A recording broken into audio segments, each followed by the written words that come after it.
Vamos a orar juntos. Dios Padre Santo y lleno de amor, te damos gracias por salvarnos con tu poder y gracia y tu amor. Gracias por ayudarnos a poder vivir en tu cuerpo santo que es la Iglesia. Danos tu sabiduría para que podamos entender cada día cuán grandes son tu amor y tu gracia. Guíanos y haznos entender siempre para que podamos vivir pagándole por todos tus beneficios para con nosotros. También te damos gracias por permitirnos el retiro de verano 2024. Desde el día 12 de julio, viernes, comenzó la primera conferencia y continuará hasta la 7ª. Te pedimos que el Espíritu Santo esté junto y la guíe con tu gran poder para que muchas almas puedan participar en ella y escuchar tu palabra y recibir la salvación. Te pedimos tu operación y tu ayuda. Y ayuda con tu mano poderosa a todos los hermanos, hermanas que están dando su sacrificio para que no se canse. Guían con tu gran amor para que todos culmine en medio de gracia sin ningún inconveniente, para que solamente se demuestre tu gloria. Ahora se está predicando el Evangelio en esta hora en el retiro. Te pedimos que tú estés juntos en cada lugar donde se predica el Evangelio y permite su poder al que predica y a los que oyen también. Es para discernir bien tu palabra y testificar bien tu palabra y que puedan recibir tu palabra y recibir la salvación. Opera fuertemente y ayuda en esta hora. Y pedimos que tú seas guiando y ayudando hasta el final. Y gracias por reunirnos en este lugar y por permitirnos la preciosa comunión. Ayúdanos y guíanos para que podamos entender cuál es lo que hizo Dios para nosotros y vivir confiando en ti y poner nuestra mirada agarrando solamente la cruz. Señor, te pedimos que nos ayudes. Y a los hermanos que no pudieron participar hoy, donde estén ellos, agárralos, guíalos, para que no se olviden de tu amor y tu gracia. En esta hora solamente confiamos en tu Espíritu Santo, dándole gracia. En el nombre de Jesús hemos orado. Amén. Vamos a buscar San Lucas capítulo 24.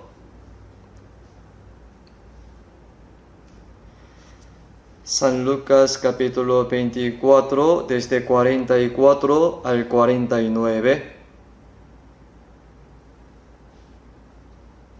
San Lucas capítulo 24, desde 44 al 49, si lo ha encontrado, vamos a leer juntos despacio.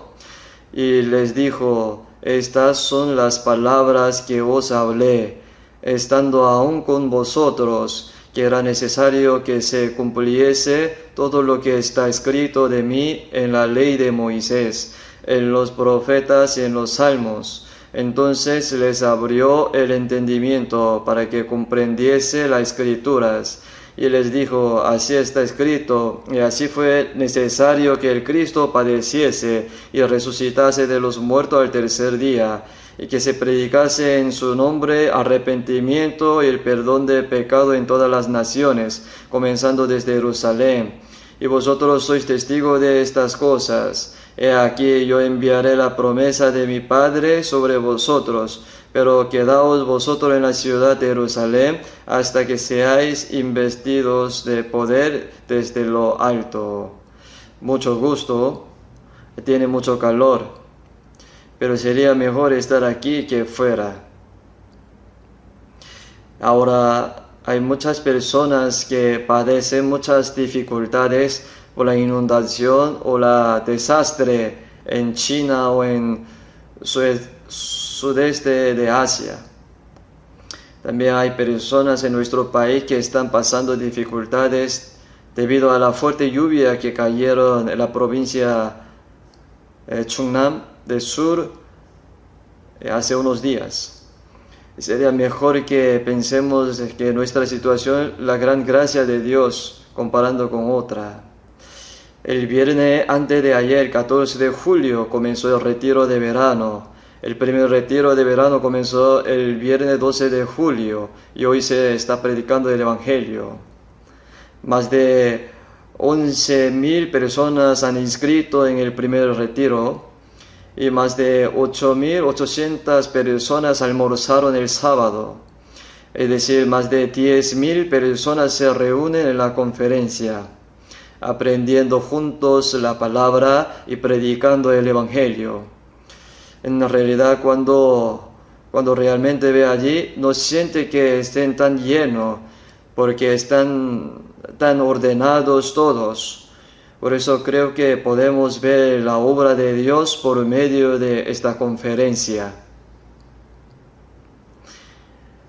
Y ahora se está predicando el Evangelio en esta hora. El pastor Ri y ahora está predicando la palabra del Evangelio desde 9 de la mañana hasta 11:30 de la mañana a través de este retiro de verano 2024. Espero que muchas almas perdidas reciban la salvación dándole la gloria al Señor. Les pido oraciones que el Espíritu Santo obre así. En cada conferencia nosotros predicamos sobre Jesucristo. ¿Quién es Jesucristo? ¿Qué ha hecho? ¿Cómo? ¿Qué tiene que ver conmigo? ¿Qué es vivir creyendo en Él? Nosotros predicamos sobre esto mediante la Biblia. Entonces, ya que se está realizando el retiro ahora, me gustaría aprender también sobre Jesús. Ya sabemos bien muchas partes de Jesús. Por eso, Jesús dijo en San Lucas capítulo 24, versículo 44, después de resucitar Jesús, les dijo a sus discípulos esta palabra. Versículo 44, y les dijo, estas son las palabras que os hablé, estando aún con vosotros, que era necesario que se cumpliese todo lo que está escrito de mí en la ley de Moisés, en los profetas y en los salmos. Por eso, en primer lugar, por medio de todo lo que está escrito de Jesús en la Biblia, vamos a aprender quién es Jesús. Y en segundo lugar, aquí dice, se cumpliese todo lo que está escrito de mí. Ya se ha cumplido todo lo que está escrito de Jesús. Por eso me gustaría que podamos aclarar lo que hizo Jesús. Hizo a través de la Biblia con mayor claridad. Y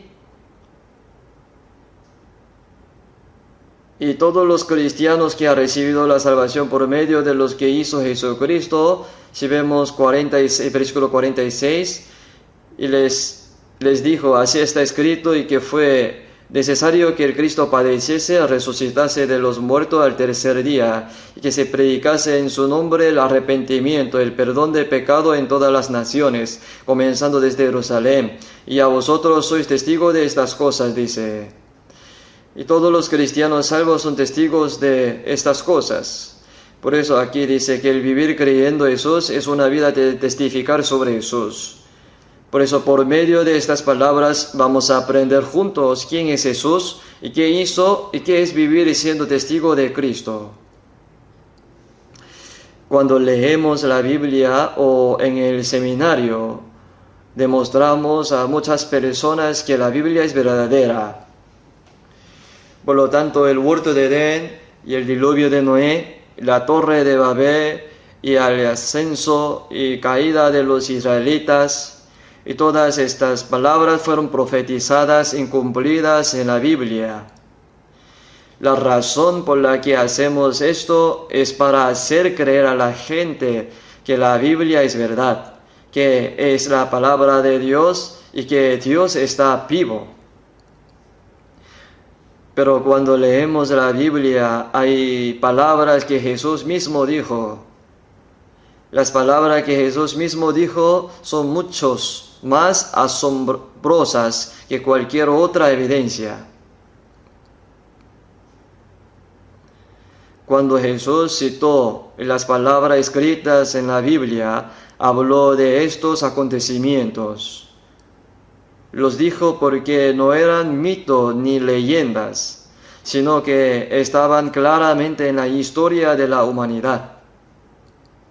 Por eso Jesús, mediante la Biblia, habló del huerto de Edén y el diluvio de Noé, y dijo: aprende de la higuera a través de la prosperidad y la caída de Israel.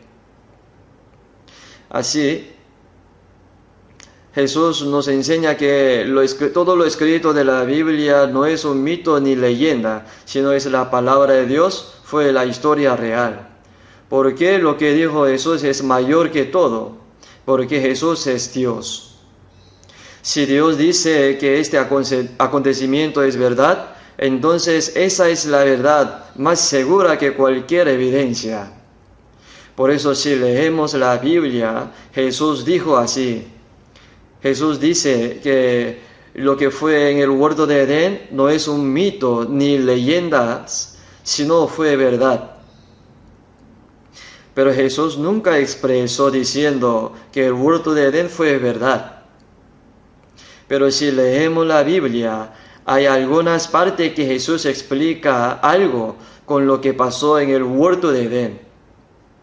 Porque el huerto de Edén fue verdad históricamente. Vamos a ver algunas cosas como esta. Primero vamos a ver San Mateo capítulo 19.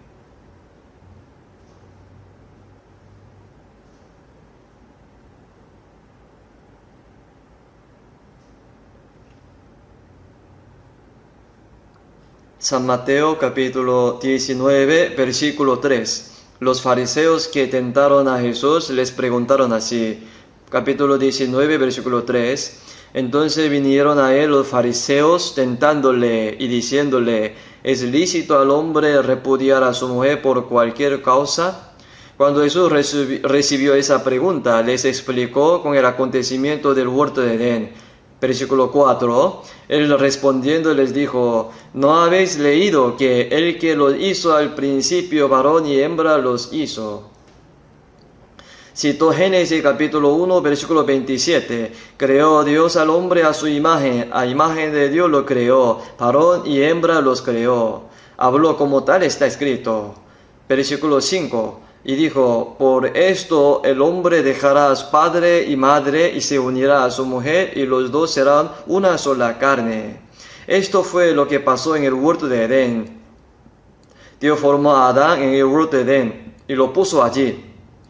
Y no le pareció bien que Adán estará solo. Por eso lo hizo dormir profundamente y sacó la costilla de Adán y la tomó e hizo una mujer. Y la trajo a Adán y dijo a Adán: esto es ahora hueso de mis huesos, carne de mi carne. Y luego Dios dijo: por cuanto dejará el hombre a su padre y a su madre, y se unirá a su mujer, y será una sola carne. Lo que dijo a Adán en el huerto de Edén, Jesús lo dijo como tal está escrito. Si el huerto de Edén fuera mito o leyendas, no diría así. Adán estaba en el huerto de Edén, sacó la costilla de Adán y hizo a Eva. Y se la trajo y les dijo: por esto el hombre dejará a padre y madre y se unirá a su mujer, y los dos serán una sola carne. Porque fue verdad el huerto de Edén. Pero ahora quiero aclarar sobre el matrimonio mediante esta palabra. A veces los jóvenes hermanos que se casan o los hermanos que tienen tiempos matrimonial preguntan así: ¿cómo yo podría saber que Dios me ha traído la pareja con que yo vivo? Casi los varones hermanos no preguntan. sino mayormente las hermanas preguntan así. No sé por qué.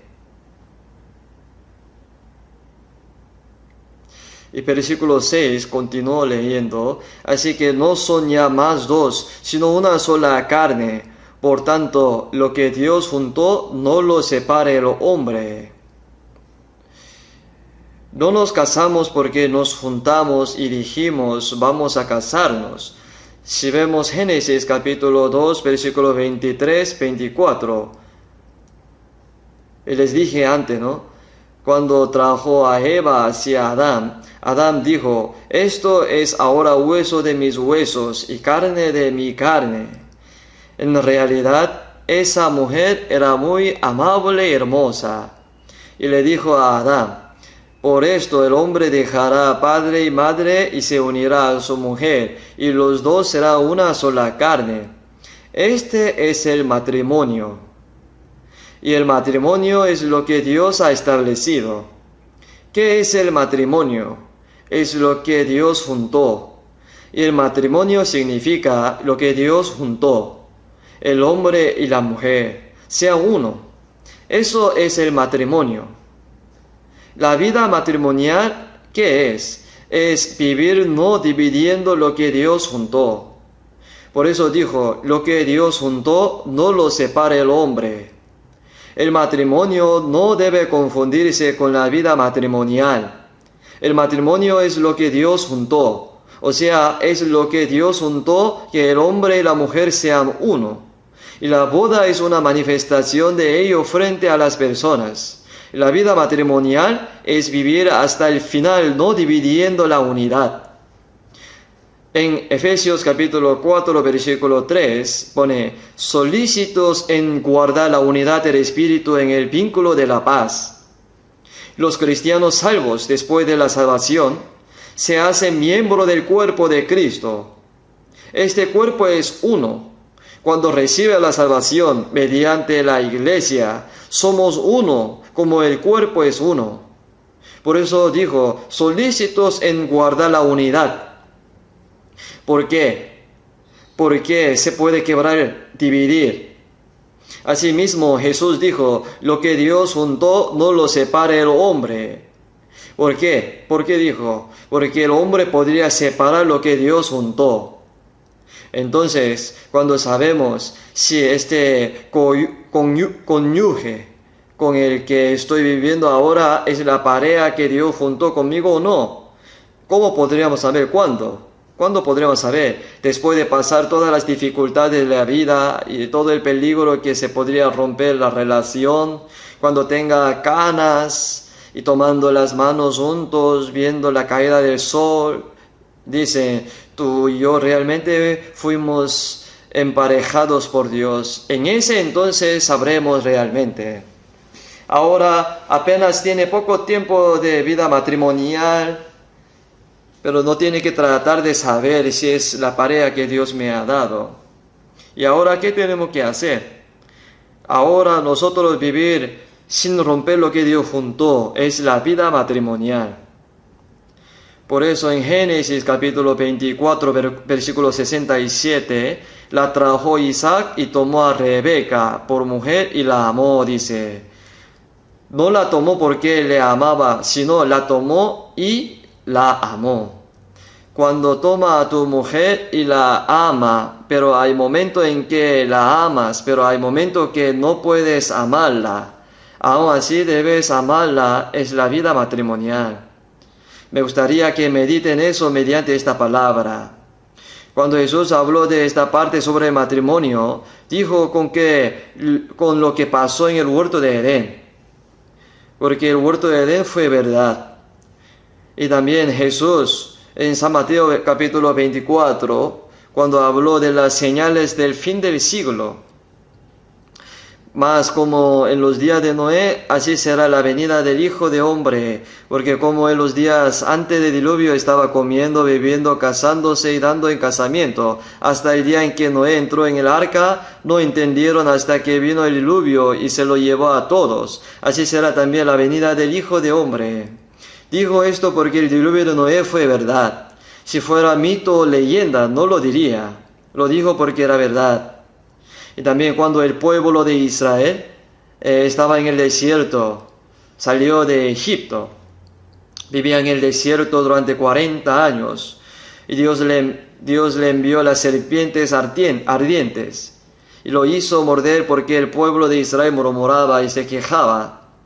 Cuando ellos estaban dolidos por las serpientes ardientes, Dios dijo a Moisés: hazte unas serpientes ardientes y ponlas sobre una asta. Cualquiera que fuere mordidos, mirare a ella, vivirá. No pensamos que un hombre que se está muriendo por la mordura de una serpiente vivirá al ver una serpiente de bronce. Así que muchos piensan que esto fue una metáfora o no fue real. Pero Jesús, en San Juan capítulo 3, versículo 14, pone: como Moisés levantó la serpiente en el desierto, así es necesario que el Hijo de Hombre sea levantado. Dijo que ese acontecimiento fue verdad. Y cuando el pueblo de Israel: Maestro, deseamos ver de ti señal, entonces Jesús les habló de Jonás. Porque como estuvo Jonás en el vientre de gran pez 3 días y 3 noches, así estará el Hijo de Hombre en el corazón de la tierra 3 días y 3 noches. Entonces lo que Jonás estuvo en el vientre de pez, Jesús dijo que fue verdad. Hay muchísimas partes como tal, así, sobre la ciudad Sodoma y Gomorra. La gente pensaba que Sodoma y Gomorra era un mito o leyendas, porque el fuego cayó del cielo y quemó esas ciudades. Y la esposa de Lot se hizo la estatua de sal al mirar atrás. La gente al escucharlo piensa que es un mito o leyendas. Se le hace difícil aceptarlo como real. Pero Jesús dijo: en el día de juicio será más tolerable el castigo para la tierra Sodoma y de Gomorra que para aquella ciudad. Asimismo, Jesús testifica claramente sobre estas cosas, porque lo que está en la Biblia no fue un mito ni leyendas. La evidencia más importante es la de Dios, de Jesús. Jesús, que es Dios, descendió a la tierra y nos aclara que todo lo escrito de la Biblia es verdad. En contrario, en la Biblia hay muchos escritos, como sabemos bien: el huerto de Edén, el diluvio de Noé, la torre de Babel, la historia de Israel. Especialmente en el Antiguo Testamento están escritas estas cosas. El Antiguo Testamento habla de la ley de Moisés y escrito de profetas y salmos. Y esas son el Antiguo Testamento. Hay escritos sobre Jesús en el Antiguo Testamento. Muchos contenidos del Antiguo Testamento están relacionados con Jesús. Por eso Jesús dice que todo lo escrito en la Biblia es verdad. Y para quién están escritos muchos contenidos del Antiguo Testamento, y para Jesús. En San Juan capítulo 5 versículo 39 dice: escudriñad las Escrituras, porque a vosotros os parece que en ellas tenéis la vida eterna, y ellas son las que dan testimonio de mí. Y todas las Escrituras dan testimonio de Jesucristo. Adán y Eva comieron el fruto del árbol de la ciencia del bien y del mal. Después de pecar, Dios maldijo a la serpiente y luego a Eva y a Adán. Cuando Dios maldijo a la serpiente, dijo: y pondré enemistad entre ti y la mujer, entre tu simiente y la simiente suya. Esta te herirá en la cabeza y tú le herirás en el calcañar. La simiente de la mujer herirá en la cabeza de la serpiente, la cabeza de Satanás. Nosotros salvos sabemos quién es la simiente de la mujer, es Jesucristo. Jesús vino al mundo por la simiente de mujer, no por la simiente del hombre. ¿Por qué? Porque tenía que venir como un hombre sin pecado. La Biblia lo seguía hablando. Y después expulsó a Adán y a Eva del huerto de Edén. Cuando Dios los expulsó de Edén y los vistió de la túnica de pieles y los echó. Dios, para cubrir ese pecado que cometieron Adán y Eva tenían que morir por ese pecado, pero Dios mató un animal en el lugar de Adán y Eva y sacó la piel y hizo las túnicas y los vistió. Esa túnica de piel es Jesucristo, lo sabemos muy bien. Todo lo escrito de mí en la Biblia, todo lo escrito está escrito de Jesús. Y Adán y Eva engendraron a sus hijos, Caín y Abel, ¿no? Ellos dieron ofrenda a Dios. Caín trajo de fruto de la tierra una ofrenda a Jehová, y Abel trajo también de los primogénitos de sus ovejas, de lo más gordo de ella. Dios recibió la ofrenda de Abel, no la de Caín. Y el sacrificio de esa oveja que dio Abel, la mató y se la dio, y fue Jesucristo. Lo sabemos muy bien. Estaba claro que Abel no podía presentarse ante Dios a causa de sus pecados, pero él entendió el secreto de esa túnica de piel que vistió a sus padres, y se dio cuenta de que alguien tenía que morir para que un pecador como yo se presentara ante Dios. Mató a un animal inocente en el lugar de sus pecados ante Dios, y recibió el perdón de sus pecados ante Dios. Y en Hebreo 11:4 pone: por la fe Abel ofreció a Dios más excelente sacrificio que Caín. Todas estas cosas se refieren a Jesucristo.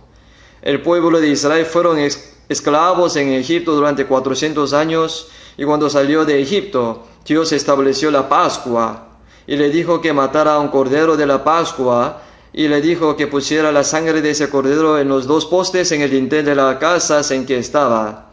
Pero la sangre pasaré de vosotros, y no habrá en vosotros plaga mortandad. Nuestra Pascua, que es Cristo, ya fue sacrificada por nosotros. Y en los tiempos de Antiguo Testamento, Dios designó las fiestas de los israelitas. El pueblo de Israel cada año las hacía para acercarse a Dios mediante estas fiestas. Las fiestas de Israel se dividen en 3 partes. La fiesta de los panes sin levadura, que se llama la Pascua. Jesús murió como el Cordero de la Pascua. La fiesta de los panes sin levadura se refiere a la muerte de Jesús. Y la fiesta de los primicias de la siega de trigo se refiere a la resurrección de Jesús. Todas estas cosas indican a Jesús.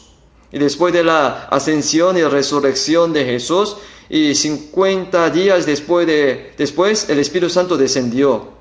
En realidad, en el día de Pentecostés, el Espíritu Santo descendió, y el Espíritu Santo que descendió de esta manera nos hizo darnos cuenta en nuestros corazones de lo que Jesucristo había hecho. Y el Espíritu Santo que entró en ese momento nunca volverá a salir, para que esté con vosotros para siempre. Eso es lo que dice San Juan 14:16. Y el 1 de julio, la fiesta de los trompetas. Las fiestas de las trompetas, todos los israelitas se reúnen en un solo lugar para ofrecer sacrificio a Dios. La fiesta de los trompetas explica que cuando venga Jesús en el aire, todos los cristianos salvos serán arrebatados. Y el 10 de julio es el día de la expiación. Dice que Jesús viene a esta tierra y perdona todos los pecados. Y la fiesta de los tabernáculos nos dice que Jesús reinará en el milenio. Y estas cosas están escritas en el Antiguo Testamento. Todas están escritas en mí, dice. No solo lo está escritas sin sentido, sino que todo lo está escrito de mí en la ley de Moisés, en los profetas, en los salmos. Por eso la Biblia escribe todos sobre Jesús. Y Jesús habla claramente que todo lo escrito de la Biblia no es un mito ni leyendas. Entonces toda la parte de la Biblia, ¿de qué se trata? De Jesús. Entonces vamos a pensar. Y Jesús dijo en San Lucas capítulo 24, todo lo que está escrito de mí en la ley de Moisés, en los profetas y en los salmos. Entre todo lo escrito, ¿cuál sería lo más importante? Hay todo lo escrito sobre Jesús en el Antiguo Testamento. Hay muchas cosas, ¿cierto? Pero entre ellas, ¿cuál sería la más importante? Lo más importante es Jesucristo. El Antiguo Testamento es una promesa de enviar a Cristo. Él envía a Cristo. Lo más importante acerca de Jesús es que Jesús es el Cristo y Dios envía a ese Cristo. Esto fue lo que dijo. Sí, Y cuando leemos la Biblia, y vamos a ver Deuteronomio capítulo 18.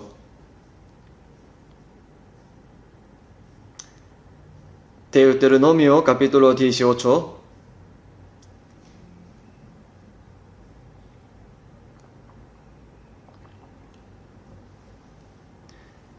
Deuteronomio capítulo 18. Dios dijo a Moisés. Deuteronomio 18, versículo 15, les leo.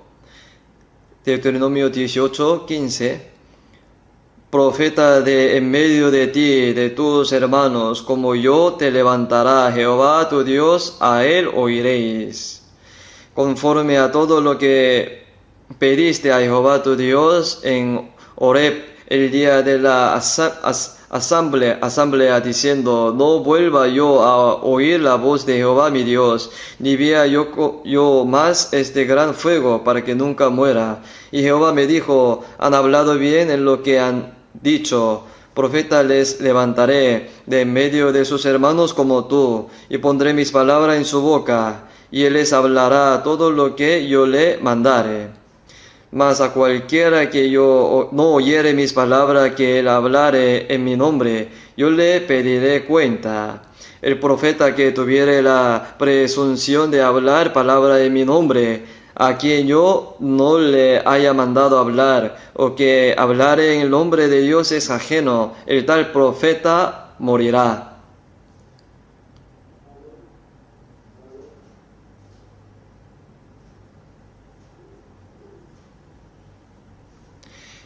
Dios le dijo a Moisés, profeta de en medio de ti, de tus hermanos, como yo te levantaré. Indica Jesús. En Hechos capítulo 3 lo dice también claramente. Por eso Dios dijo, si viene Jesús, que es un profeta como Moisés, pondré mis palabras en su boca.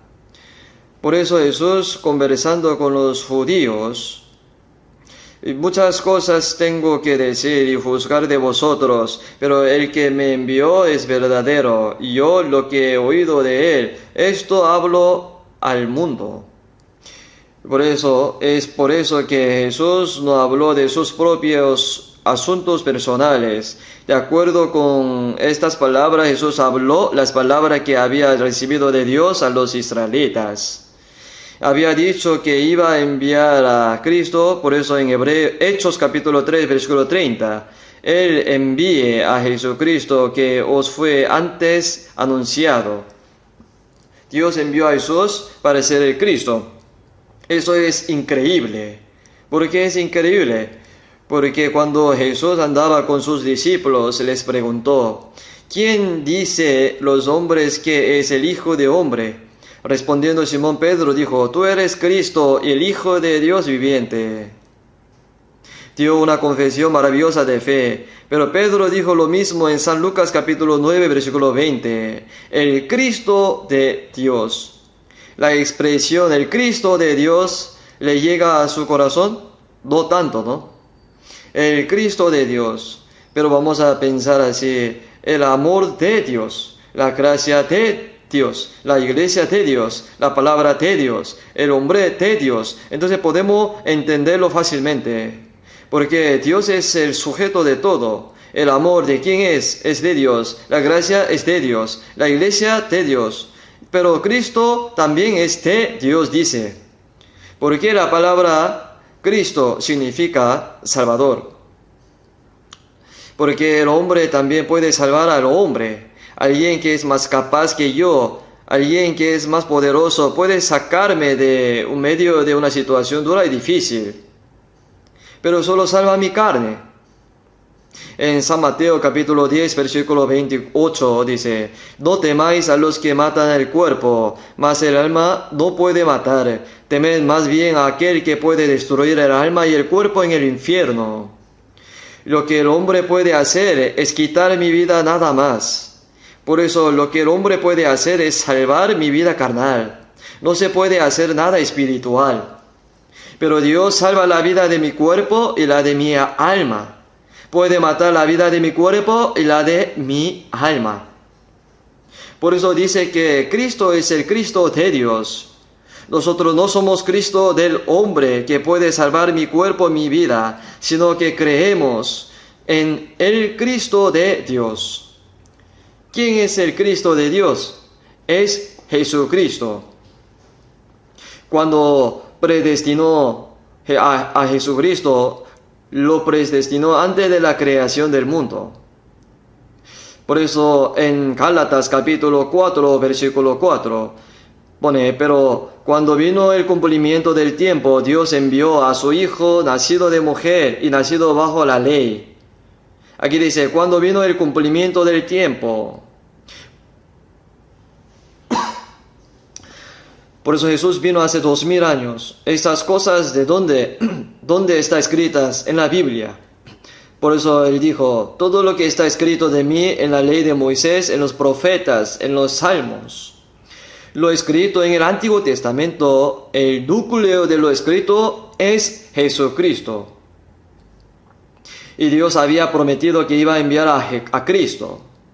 Y eso es lo escrito de Jesús en el Antiguo Testamento. Y también la Biblia dice en San Lucas capítulo 24, versículo 44. Otra vez vamos a ver.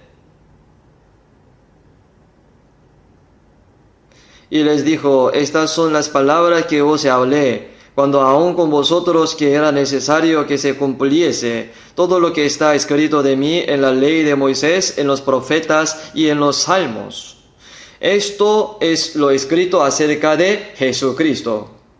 Se cumpliese todo. Jesús, ¿qué es lo que hizo en la tierra? Cumplió todo lo escrito en el Antiguo Testamento. Él hizo esa obra.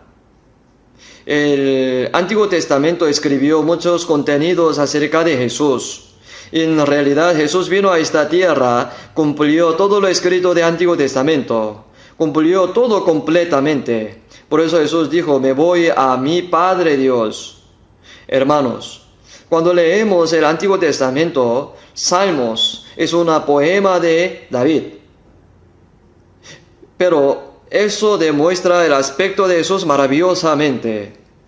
Porque hay 1000 años de diferencia entre Jesús y David. Pero hay muchos poemas que David escribió cuando fue perseguido por Saúl o cuando estaba afligido por las diversas dificultades. Pero maravillosamente todo aquello se han cumplido por Jesús. Es muy asombroso. Vamos a buscar algunas partes. Salmos capítulo 22. Vamos a ver Salmos capítulo 22.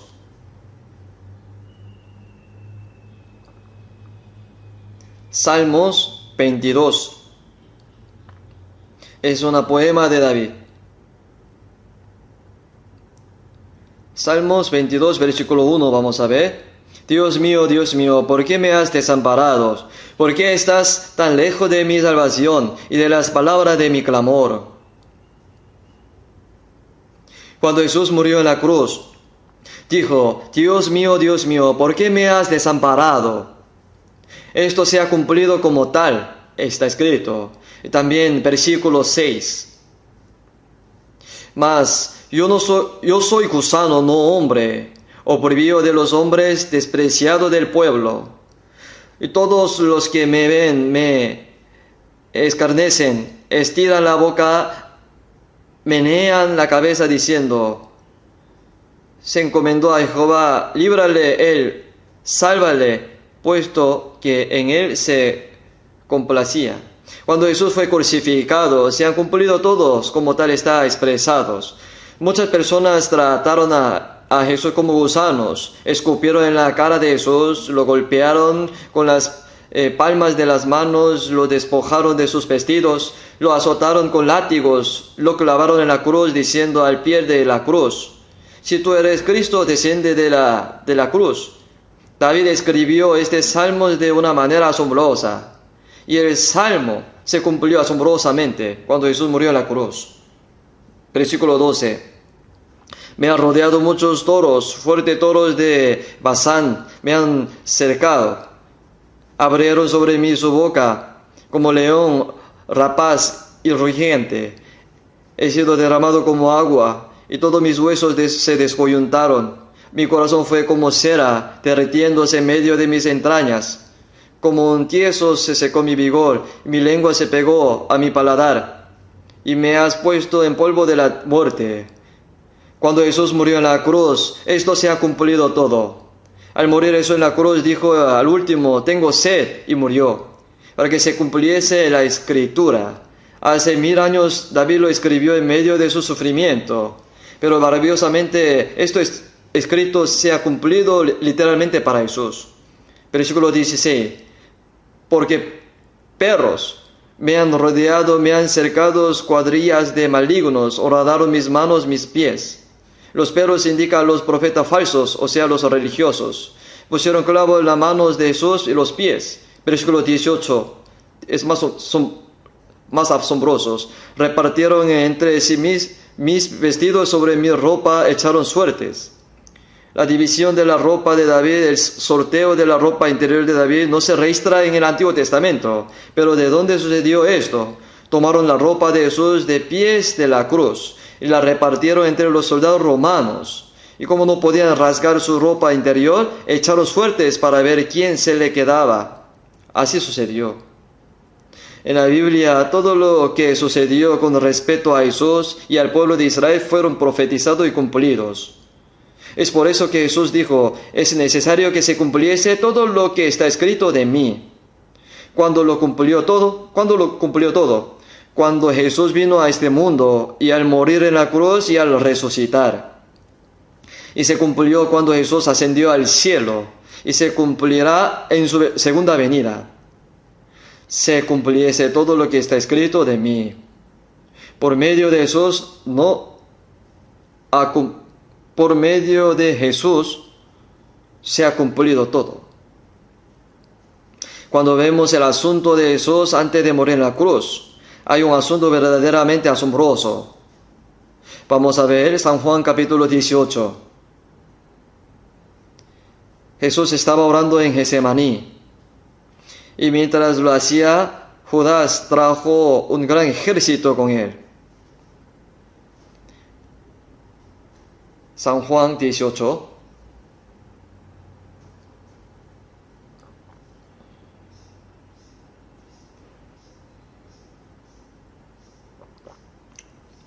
Y Judas, versículo 3, Judas, pues tomando una compañía de soldados y alguaciles de los principales sacerdotes y de los fariseos, fue allí con linternas y antorchas y con armas. No fue solo 1 o 2 personas las que vinieron, sino que vino el ejército. También trajo a los soldados que son de sumo sacerdote y los fariseos. Había mucha gente viniendo, no solo 1 o 2. Es porque Jesús dijo el versículo 4.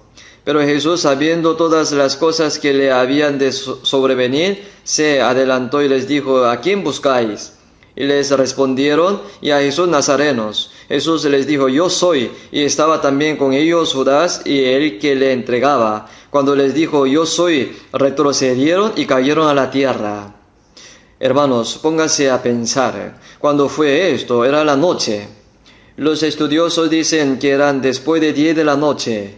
En la noche muchos soldados vinieron con las armas y las antorchas para prender a Jesús, y rodearon a Jesús y sus discípulos.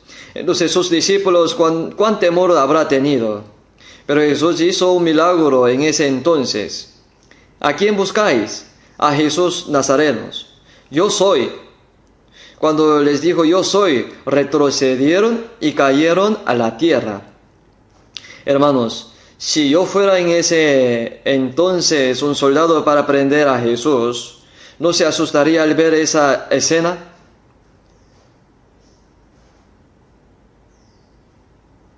Si una o dos personas hubieran caído, uno podría pensar, se cayó por una piedra de tropiezo en medio de la noche. Pero todas estas personas, todos esos ejércitos, todos a la vez retrocedieron. Y los soldados postrados al ver eso, ¿cuántos se habrían sorprendido? El pueblo fue arrastrado hacia atrás por alguna fuerza y cayó al oír una palabra de Jesús. ¿Cuánto habrían tenido miedo? Porque Jesús lo hizo así. En ese entonces de arresto final de Jesús, la razón es que Dios hizo lo que Jesús hizo para cumplir la Biblia. Versículo 7. Volvió pues a preguntarles, ¿a quién buscáis? Y ellos dijeron, a Jesús Nazareno. Respondió Jesús, y os he dicho que yo soy, pues si me buscáis a mí, dejad ir a estos. O sea, no toques a estas personas, sino tiene que llevarme a mí. No toque a estos discípulos. Hermanos, imagínense, hay personas malas, hay personas que siguen a aquella. Todo el ejército se han reunido para arrestarlos. Entonces, ¿arrestará solo al líder o a todos los seguidores? Obviamente a todos, ¿cierto? Si Jesús no hubiera realizado tal milagro al final, todos los discípulos habrían sido arrestados. Entonces podría haber sido crucificados y haber muerto. Jesús sabía esto y al final hizo un maravilloso milagro para salvar a sus discípulos. Cuando los soldados vieron un milagro tan maravilloso, Jesús dijo, dejad ir a estos. Por eso ellos les abrieron el camino. ¿Y qué valor habrán tenido esos tímidos discípulos para huir a través de los soldados armados? Versículo 9. Para que se cumpliese aquellos que había dicho, de los que me diste, no perdí ninguno. Después de eso, luego que los discípulos huyeron, Jesús no hizo ningún milagro. Y fue maltratado Jesús, despreciados, escupidos, crucificado conforme a la Biblia. Y no se acabó con eso, sino que resucitó Jesús. Y después de resucitar, dijo a sus discípulos esta palabra. Vamos a volver a San Lucas capítulo 24.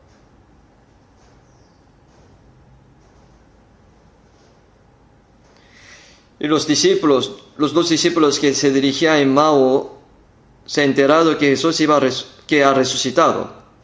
Y ahora salen de Jerusalén, baja en Emmaús. Y fue entonces cuando Jesús se encontró con ellos. El capítulo 24, versículo 15, sucedió que mientras hablaba y discutía entre sí, Jesús mismo se acercó y caminaba con ellos. Y mas los ojos de ellos estaban velados para que no le conociese. Y les dijo, ¿qué prácticas son estas que tenéis entre vosotros mientras camináis? ¿Y por qué estáis tristes? Respondiendo uno de ellos, que se llamaba Cleofas, y les dijo, ¿eres tú el único forastero en Jerusalén que no has sabido las cosas que en ella han acontecido en estos días? Entonces les dijo, ¿qué cosas? Y ellos le dijeron, de Jesús Nazareno, que fue varón profeta, poderoso, en obra, en palabra de Dios y de todo pueblo, y cómo le entregaron los principales sacerdotes y nuestros gobernantes a sentencia de muerte y le crucificaron. Pero nosotros esperábamos que él era el que había de redimir a Israel. Y ahora, además de todo esto, hoy es ya el tercer día que estos acontecidos. Aunque también nos han asombrado unas mujeres de entre nosotros, las que antes del día fueron al sepulcro. Como no hallaron su cuerpo, vinieron diciendo que también había visto visión de ángeles, y quienes dijeron que él vive. Y fueron algunos de los nuestros al sepulcro, y hallaron así como las mujeres habían dicho, pero a él no le vieron. Versículo 25, leamos juntos. Entonces les dijo, oh insensatos y tardos de corazón para creer todo lo que los profetas han dicho. Versículo 26 también, leamos juntos. No era necesario que el Cristo padeciera estas cosas y que entraras en su gloria. Y comenzando desde Moisés, siguiendo por todos los profetas, les declarabas en todas las escrituras lo que de él decía. Esto es lo que el Antiguo Testamento dice de mí. Lo más importante del Antiguo Testamento es el enviar a Jesús, a Cristo. Es Cristo. Ese Cristo soy yo. Escribió que Cristo padeciera y resucitara los 3 días. Y esto sucedió ahora. Y ahora estoy resucitados. Por eso todo lo escrito en la Biblia sobre Jesús se ha cumplido perfectamente todo, sin que se deje ninguno. Los estudiosos de la Biblia dicen que hay cientos de profecías escritas sobre Jesús en la Biblia. Dice que todos estos cientos de cosas se han cumplido sin ningún error. La más asombrosa de todas las profecías cumplidas es la muerte y la resurrección de Jesús. La muerte y la resurrección de Jesús. ¿Por qué Jesús vino a este mundo? Vamos a ver San Mateo capítulo 5. San Mateo capítulo 5.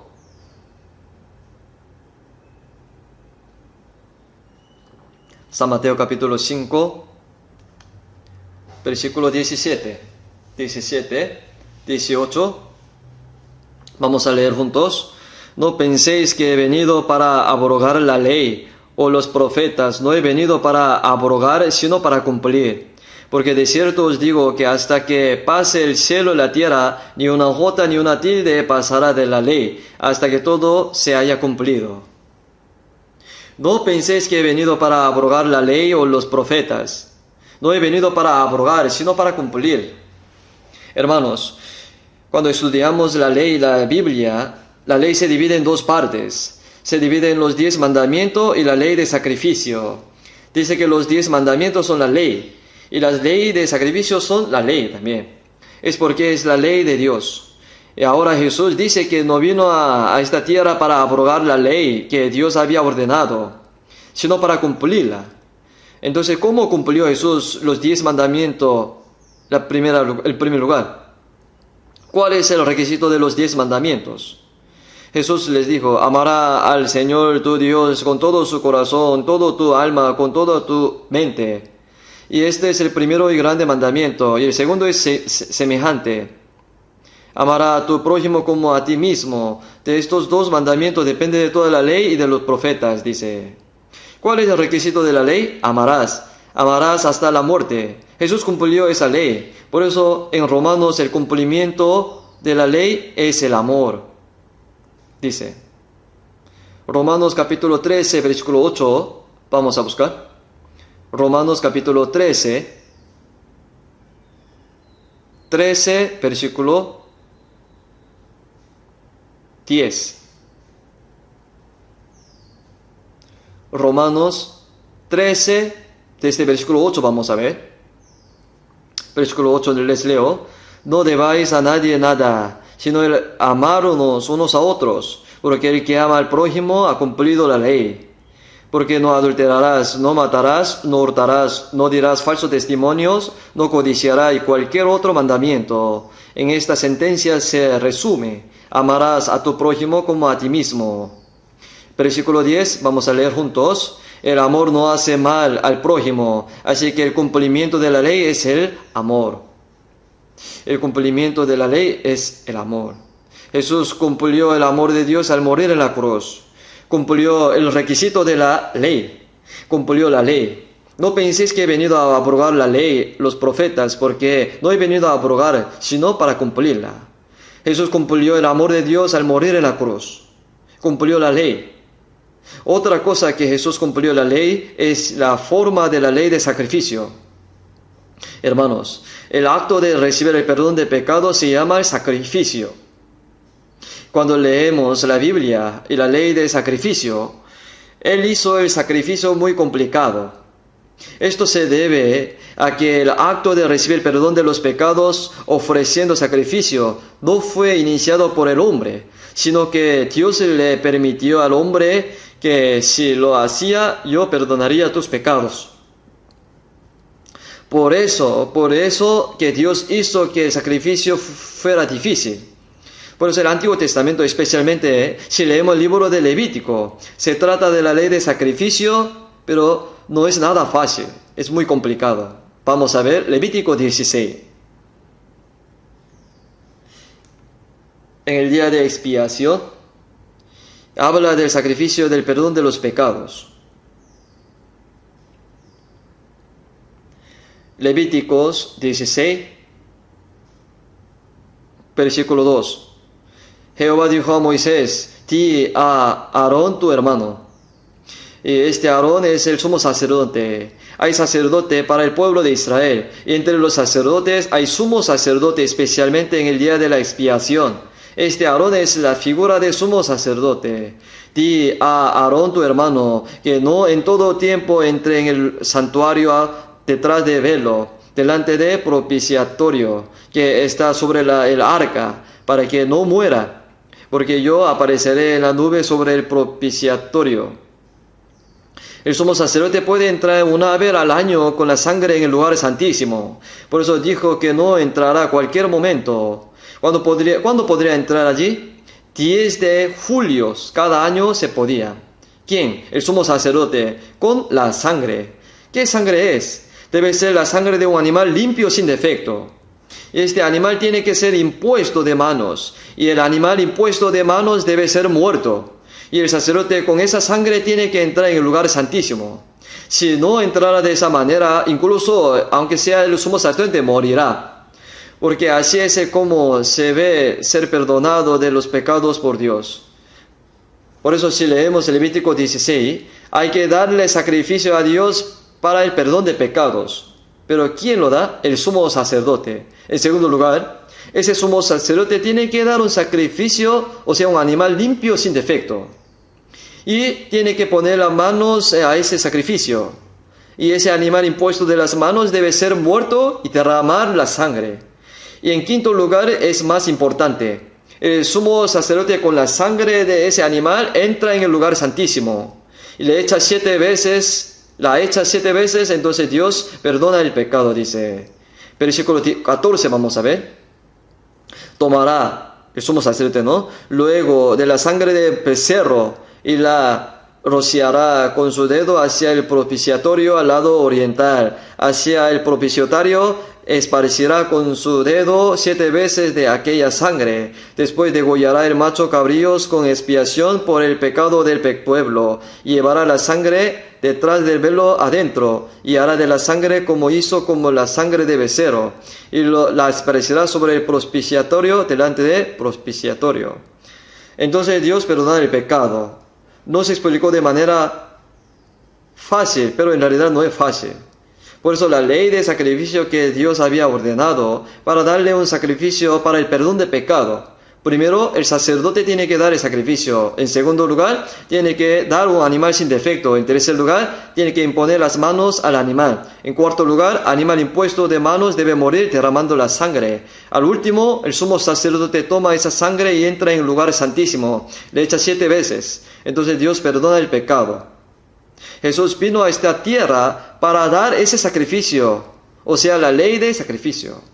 Jesús no vino para abrogar la ley, sino para cumplirla. Entonces Jesús tiene que dar el sacrificio conforme a esta ley de sacrificio. Por eso el sacrificio que dio Jesús es el sacrificio eterno. Vamos a ver Hebreos capítulo 10.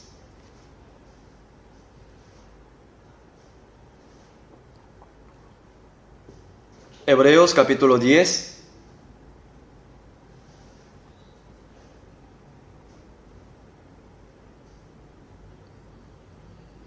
Capítulo 10, versículo 12.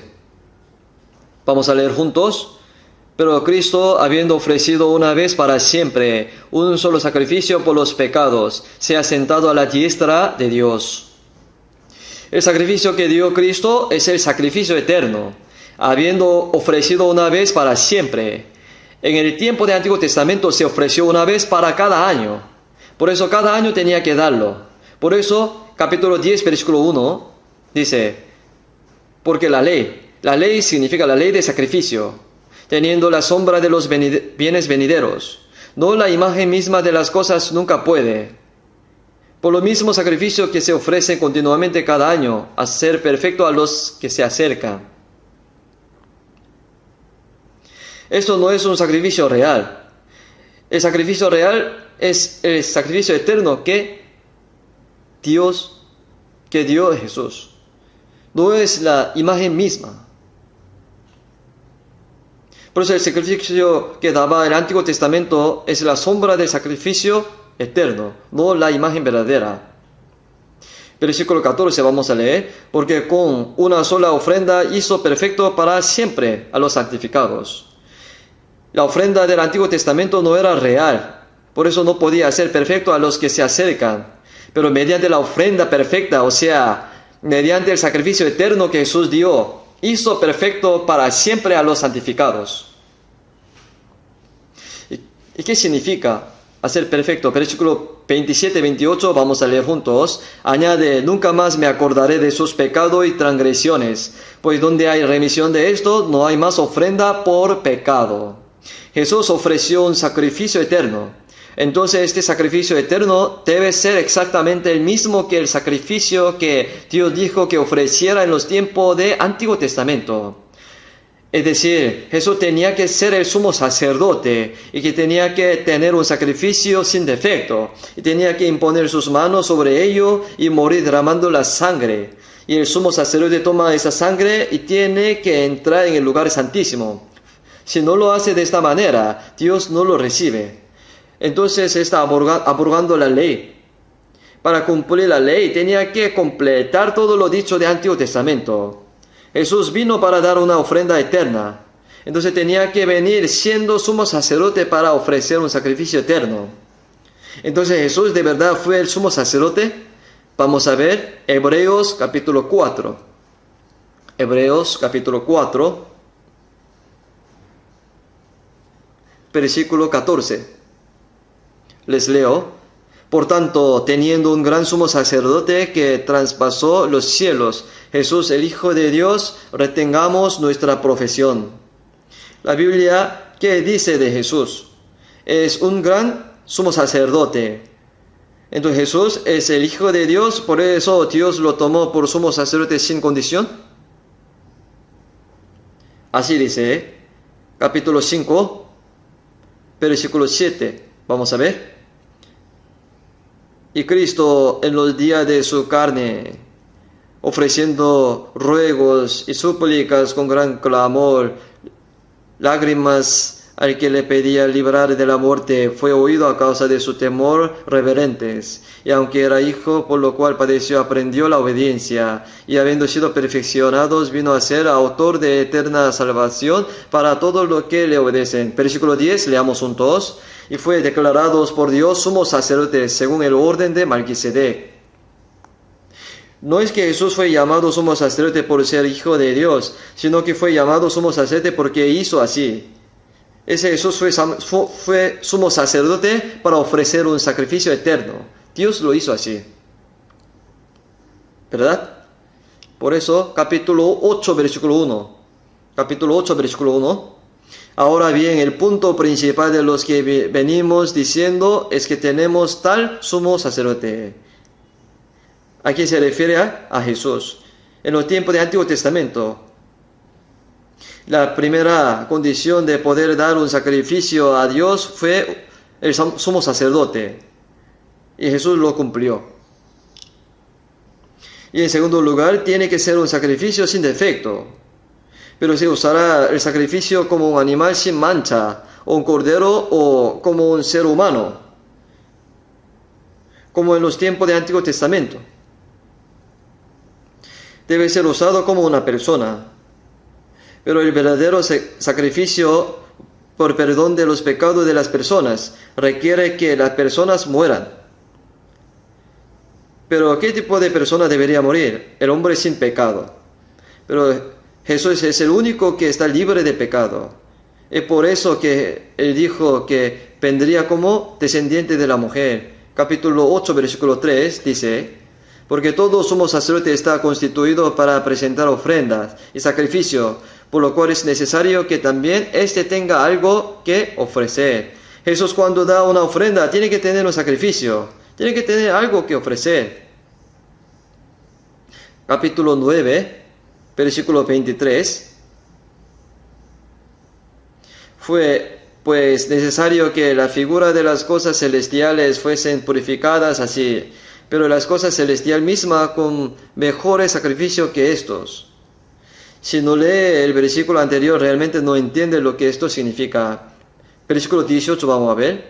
De donde ni aún el primer pacto fue instituido sin sangre. Versículo 19.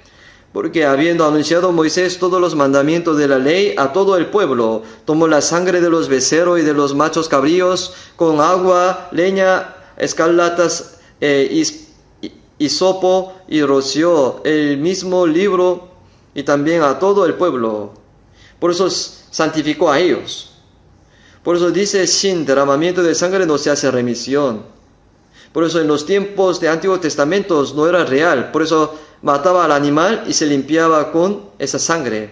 Versículo 23. Fue pues necesario que la figura de las cosas celestiales. ¿Cuáles son las cosas celestiales? Fuesen purificado así, pero las cosas celestiales mismas. Y el real sacrificio, cuando ofrezca el sacrificio eterno, no con animal, sino que se necesita el hombre, para perdonar el pecado del hombre. Pero ¿qué tipo de persona sería? Una persona sin pecado. Y Jesús es único que no tiene pecado. Por eso no hay pecado en él, dice. Entonces Jesús dio su cuerpo como el sacrificio. Capítulo 10, versículo 10. Leamos juntos. En esa voluntad somos santificados mediante la ofrenda del cuerpo de Jesús Cristo, hecha una vez para siempre. Mediante la ofrenda del cuerpo de Jesús, hecha una vez para siempre, dice. Jesús dio su cuerpo. En Hebreo capítulo 9, versículo 14, dice, cuanto más la sangre de Cristo, el cual mediante el Espíritu eterno se ofreció a sí mismo sin mancha a Dios. Cumplió el segundo requisito. Jesús, que es sumo sacerdote, dio su cuerpo como ofrenda. ¿Cuál es el tercer lugar entonces? Hay que imponer las manos. La imposición de manos significa cargar pecado. Pero Isaías capítulo 53, versículo 6, vamos a buscar Isaías 53, versículo 6.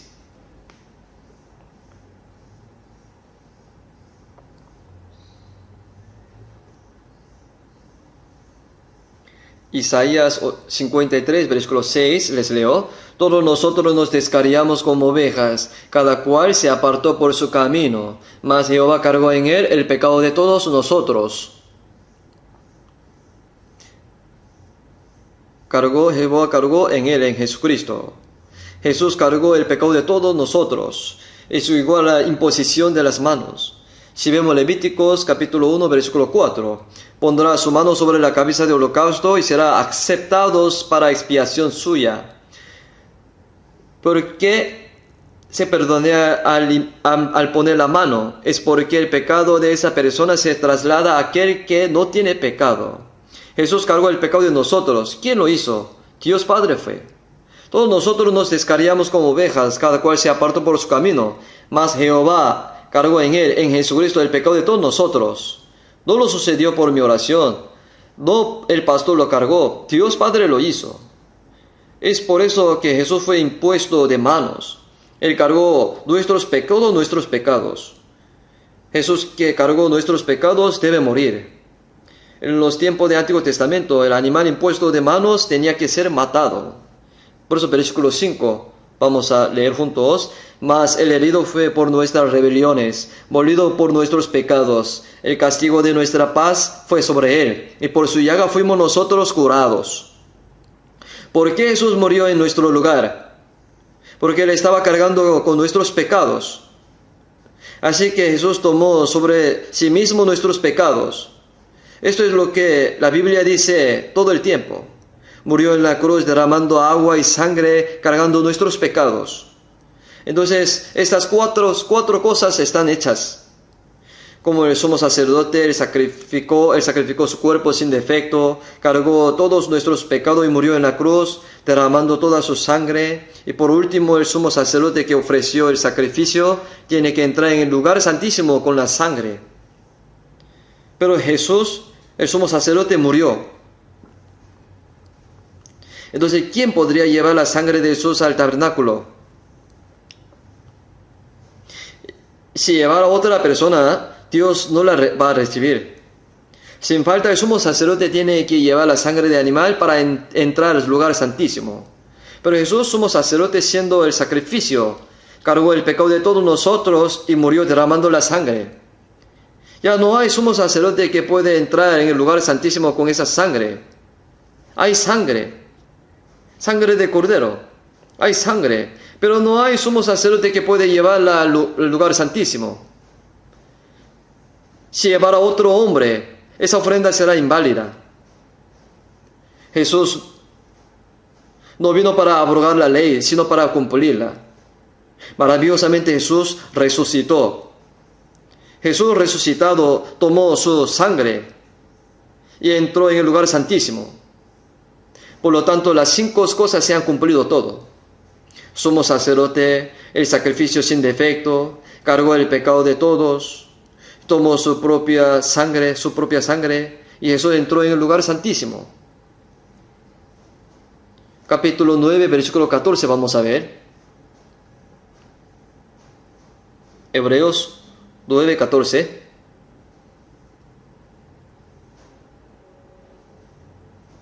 Hebreos 9, 14. Leamos juntos. Cuanto más la sangre de Cristo, el cual mediante el Espíritu Eterno se ofreció a sí mismo, sin mancha a Dios, limpiará vuestras conciencias de obra muerta para que sirváis al Dios vivo. Cuanto más la sangre de Cristo, el cual mediante el Espíritu Eterno se ofreció a sí mismo, sin mancha a Dios. ¿No es asombroso? Jesús, 1, cumplió todos 5 requisitos de toda la ley.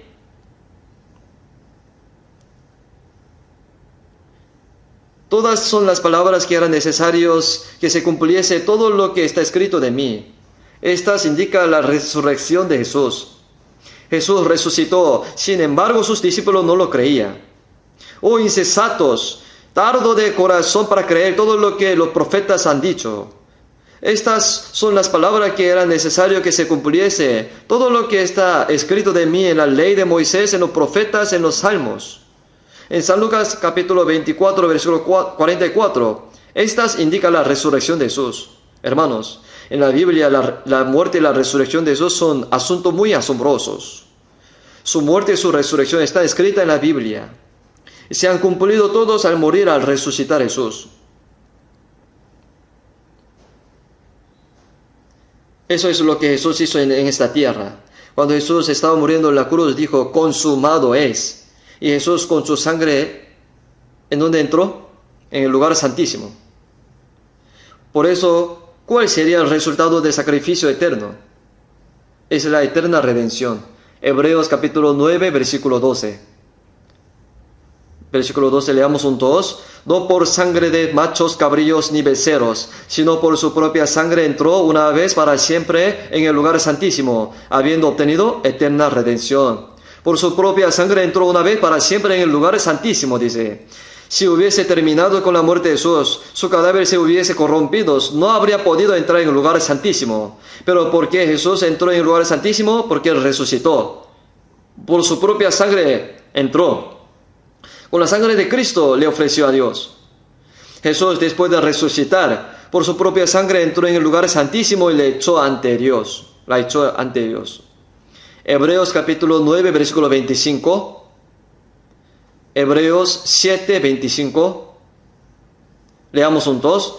Por lo cual puede también salvar perfectamente a los que por Él se acerca a Dios, viviendo siempre para interceder por ellos. Viviendo siempre para interceder por ellos, dice. Ahora Jesús están vivos, interceden por nosotros. ¿Verdad? ¿En qué parte está escrito ese? En la Biblia. En la Biblia. Jesús cumplió conforme a los escritos de la Biblia. Romanos capítulo 8, vamos a ver. Romanos capítulo 8.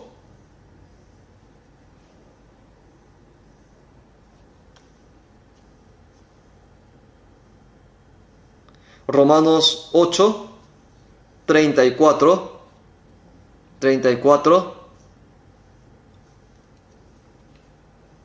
34, vamos a leer juntos.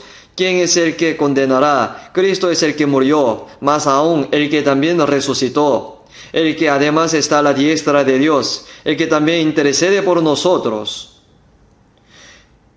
Cristo es el que murió, más aún el que también resucitó, hermanos. Murió y también resucitó. Hermanos, si leemos 1 Corintios capítulo 15, y si Cristo no resucitó, vana es entonces nuestra predicación, vana es vuestra fe, dice. Si no hubiera resurrección, la muerte y la resurrección de Jesús no son inseparables. La muerte de Jesús habla de su resurrección y su resurrección de su muerte. son inseparables. La Biblia lo escribe y su muerte y su resurrección está cumplida completamente conforme a todo lo escrito en la Biblia. Perdón, ahora son las 12:30, ¿no? El resto de la parte trataré sobre lo que significa creer en Jesús. Este es el contenido, perdón. Y les contaré un poco más. Solo diré el resultado final, lo que significa creer en Jesús. San Lucas 24:48 dice: vosotros sois testigos de estas cosas. Vivir testificando sobre Jesucristo. Por eso nosotros testificamos la Biblia, porque la Biblia escribe lo hecho de Jesús y lo que Jesús cumplió. Por eso vivir testificando sobre Jesús es creer en Jesús. En segundo lugar, hay una expresión maravillosa. Vamos a ver 1 de Juan capítulo 5. 1 de Juan capítulo 5, versículo 13.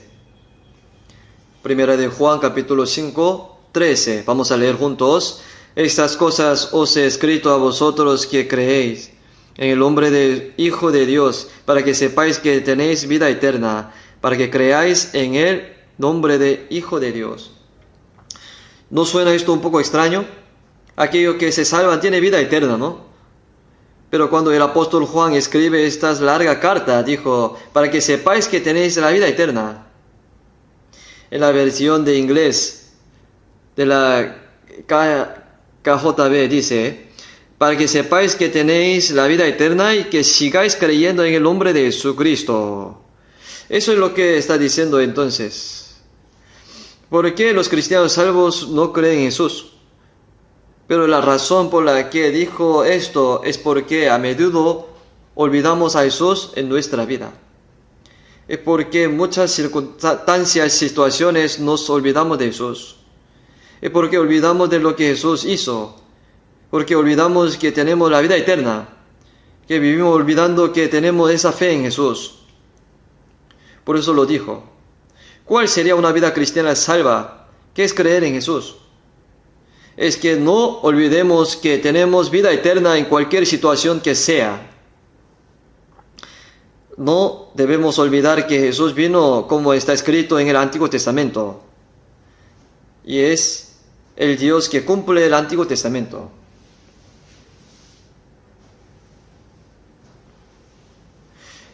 Yo les doy vida eterna y no perecerá más, ni nadie las arrebatará de mi mano.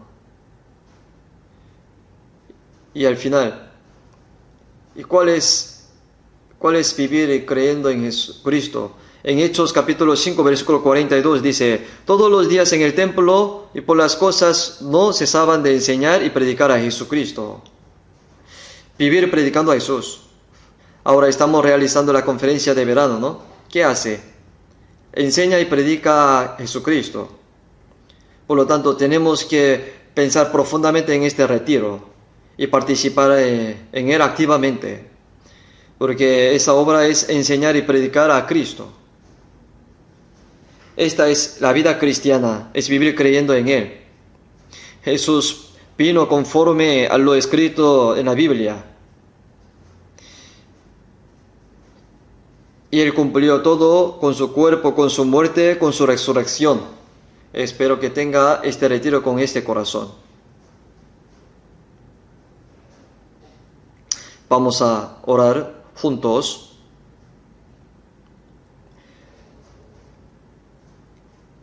Dios, gracias por tu gracias y por tu amor. Jesús vino a este mundo y dice que Dios Padre lo envió a este mundo. Y Jesús dijo, he venido conforme a lo escrito de mí en la Biblia y cumplió todo lo escrito. Y se ha cumplido todo por medio de Jesús, sin caer ni una jota ni una tilde de la ley. Y ayúdanos a comprender cuáles son la gracia y el amor de Jesús que cumplió todo. Y permítenos el corazón precioso que podamos enseñar y predicar a Cristo y reunir nuestro corazón para poder participar en esta obra. y ayúdanos a reunir nuestro corazón y nuestra voluntad durante el retiro de verano, para que podamos ver tu gloria, Señor. Llénanos de tu gracia y guíanos, dejando todo en ti. En el nombre de Jesús, quien nos salvó de pecado, hemos orado. Amén.